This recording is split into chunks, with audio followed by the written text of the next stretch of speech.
Mon Père, mon Créateur, mon vrai Seigneur, mon frère, toi, mon unique espérance.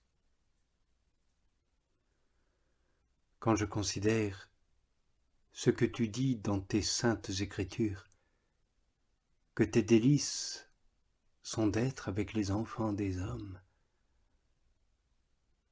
mon âme est comblée d'une extrême joie.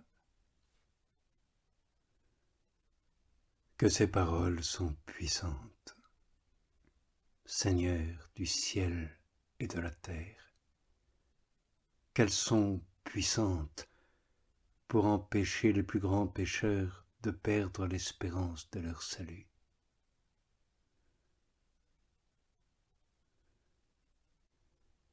Se pourrait-il faire, ô mon Dieu, que tu n'aies point d'autre créature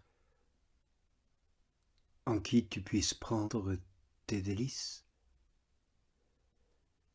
et qu'ainsi tu sois réduit à venir chercher un ver de terre aussi corrompu et d'une aussi mauvaise odeur que je suis.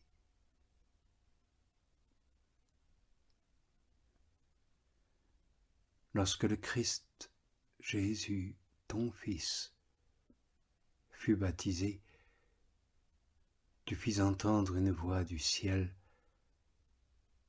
par laquelle tu déclares que tu prends en lui tes délices. Hélas, Seigneur, sommes-nous donc égaux à lui pour te plaire en nous comme en lui? Ô miséricorde incompréhensible, faveur infiniment élevée, bien au-dessus de nos mérites.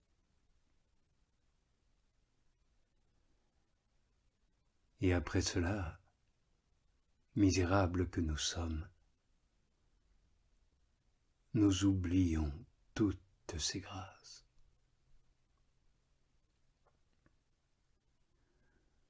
Ô mon Dieu, toi qui sais tout, souviens-toi au moins d'une si extrême misère et regarde avec des yeux de compassion notre lâcheté et notre faiblesse.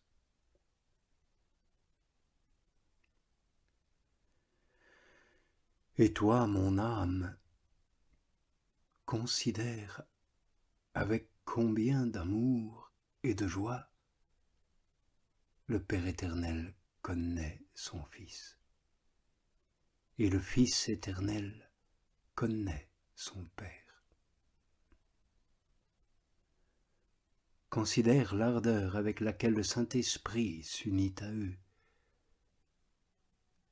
sans qu'il puisse jamais arriver de diminution à cet amour et à cette connaissance, parce qu'ils ne sont tous trois qu'une même réalité.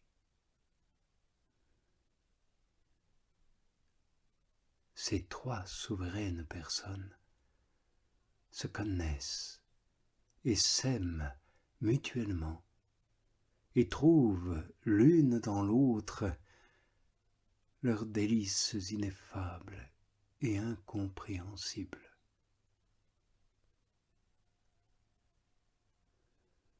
Quel besoin as-tu donc, ô mon Dieu, de mon amour? Pourquoi le désires-tu? Quel avantage t'en revient-il?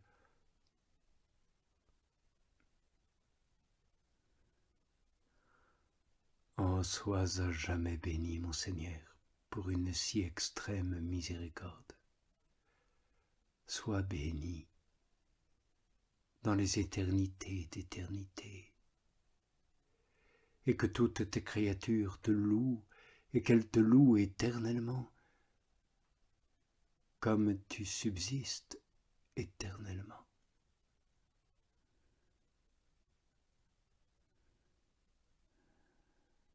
Ô mon âme, réjouis-toi de ce qu'il se trouve quelqu'un qui aime ton Dieu comme il le mérite.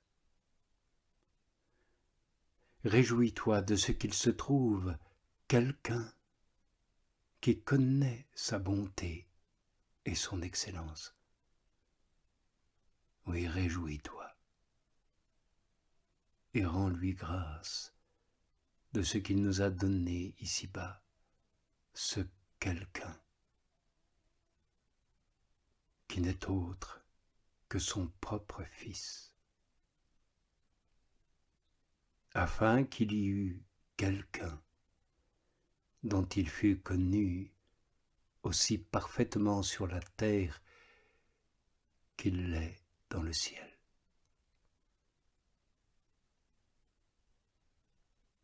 Et sous l'appui de cette protection, approche-toi de lui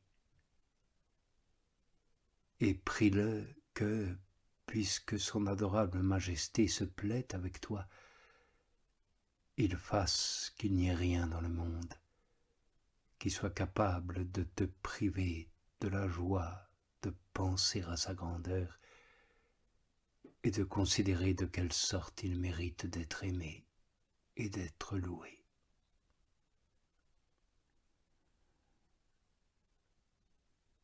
Demande-lui aussi qu'il t'assiste,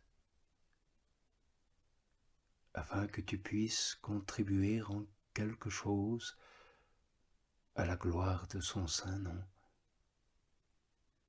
et de dire avec vérité ces paroles du cantique de la Vierge: mon âme glorifie et loue le Seigneur. Oui, mon âme exalte le Seigneur. Mon esprit exulte en Dieu, mon Sauveur. Car il pose son regard sur la petitesse de son esclave. Oui, désormais tous les âges me diront bienheureux.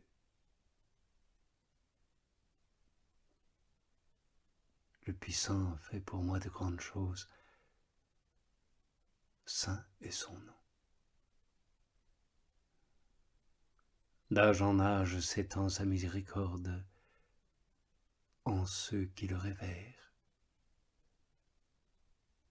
Il déploie la force de son bras. Les prétentieuses vanités que l'homme élève en son cœur, il les disperse. Il jette les puissants au bas de leur trône, mais il exauce l'humble. L'affamé, il le comble de largesse, et le riche, il le renvoie les mains vides.